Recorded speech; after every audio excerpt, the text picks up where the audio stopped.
My name is David Downey.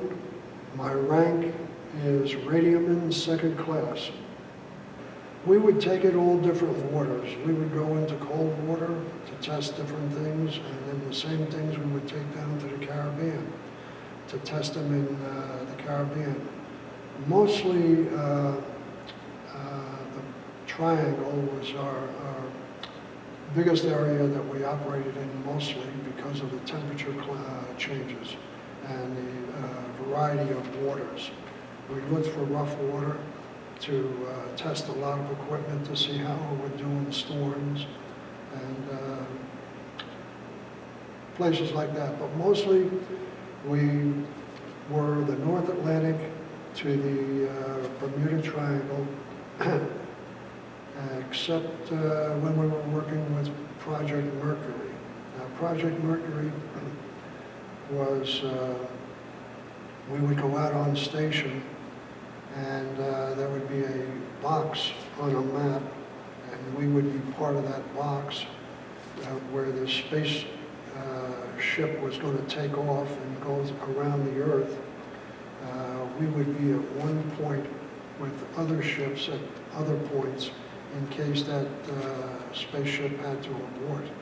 And if they had to abort other than their assigned landing area, we would be in a position to recover them if it was in our territory. And we were out there for John Glenn with Friendship 7, and during that time it was postponed so many times because they wanted to make sure everything went well, which it did, that during the process of postponements, we went to Lisbon, Portugal, we went to Rota, Spain, and we had to resupply in Bermuda.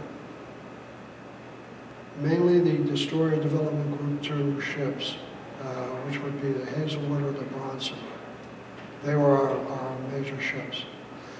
In the Radio Shack, I was pretty much aware of what was going on between the navigation and the communications back and forth and to what we called back then Cape Canaveral. Today I believe they call it Cape Kennedy. But back then we called it Cape Canaveral. And there was times when, with the antiquated communications that we had, that we had to actually rotate the ship to communicate with Cape Canaveral because of the frequencies that we worked on and the way that the communications were working.